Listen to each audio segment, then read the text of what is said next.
স্বামী যাবে বাংলাদেশে দীর্ঘ ৬ বছর পরে। তো সেই জন্য সে যতটা না খুশি তার চাইতে আমি অনেক বেশি খুশি। তবে একটু টেনশনও ছিল। তো যাই হোক আগে বলেন তো সবাই কেমন আছেন? আমরা কিন্তু খুব ভালো আছি। তো ছোট্ট একটা ব্লগ নিয়ে আজকে আসলাম। তো স্বামী হচ্ছে বাংলাদেশে যাবে। আর এটা হইতেছে যেদিন যাবে তার আগের দিনের ভিডিও, মানে কিছু কেনাকাটা আর কি বাকি ছিল। ওই যেদিন যাবে তার আগের দিন ওর ছুটি ছিল।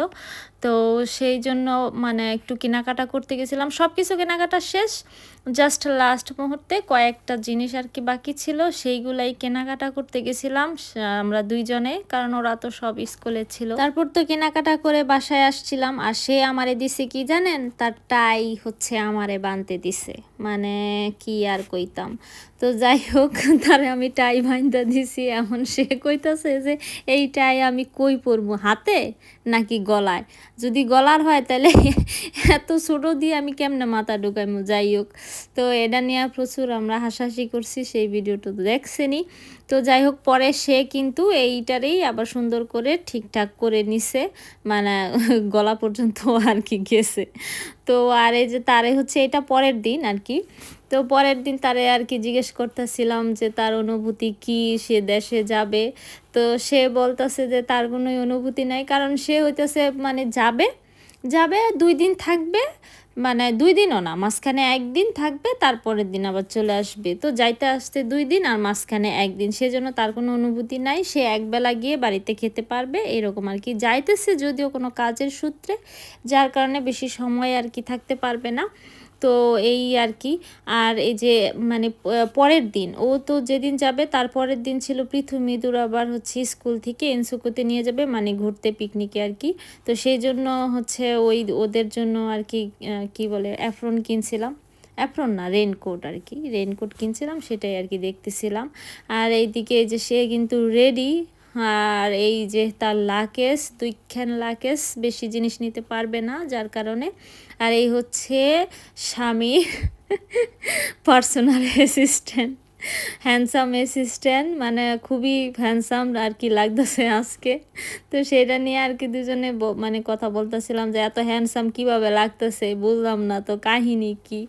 তো যাই হোক, আর এই যে স্বামীর সাথে বিদায় নিতেছিলাম। তো সে আমারে বুঝাই টুজাই দিতেছে যে ছেলেদেরকে দেখা শুনা রাইখো, সাবধানে থাইকো। আসলে সত্যি কথা বলতে এই প্রথম আমি আসলে ওদেরকে নিয়ে একা থাকবো। ওর বাবা, মানে ওদের বাবা আর কি থাকবে না এই 2-3 দিন।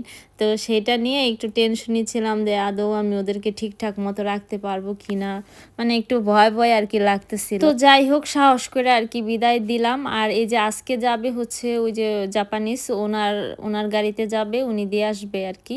তো ওর গাড়িতে সবসময় জিনিসপত্র একদম টইটুম্বর থাকে, সেগুলো সরায় টরায় আর কি রাখতে একটু টাইম লাগছে। আর মামাই কইতাছে কি যে আলো আমারে 2টা ছবি তুললা দে, এমন করিস না লো, 2টা ছবি তুললা দে, এত সুন্দর ফুলগুলাই। তো তারপরে হইতাছে মামারে 2টা ছবি টবি তুইলা দিয়া আমরা হইতাছে গাড়ির সামনে যাইতেছিলাম। আর ওই যে দেখেন সে নিজে সেলফি তুলতাছে মনে করছিলাম, কিন্তু না, সে হইতাছে আমাদেরকে নাকি ভিডিও করতেছে, এটা কোনো কথা? তো যাই হোক এই যে বিদায়ের সময় যখন গাড়ি বন্ধ করবে, স্বামীর মনে হইলো কি যে এই কোটটা পইরা বইয়া থাকতে তার খুবই কষ্ট হইব, যার কারণে সে হইতাছে এটা খুইলা নিয়ে বসলো। কারণ ওরা মানে ও যাদের সাথে যাবে তারা সবাই হচ্ছে এরকম কোট টোট পরে যাবে, তো যার কারণে তারও বাধ্যতামূলক এটা পরে যাইতে হইতাছে। মানে প্লেনে আসলে এভাবে জার্নি করা খুবই কষ্ট। তো নর্মালি এগুলা মানে তো পরে না বেশি একটা, মানে দরকার ছাড়া তো অত মানে পড়তে কমফোর্ট না। তো যাই হোক এই যে হচ্ছে তাকে বিদায় দিলাম, মানে দিতে খুবই খারাপ লাগছিল, ভালোও লাগতেছিল, সব মিলায়া যাই হোক নিজের সান্ত্বনা দিলাম যে মানে 2 দিনেরই তো ব্যাপার, থাকতে পারবো ছেলেদেরকে নিয়ে, কারণ 1 দিন তো ওদের সাথে পিকনিকেই চলে যাবে, আর মাঝখানে থাকবে শনিবার রবিবার তো চলেই আসবে। তো এই আর কি। তো আজকের মতো এই পর্যন্তই, ভালো থাকবেন, বাই বাই, টাটা, সায়োনারা।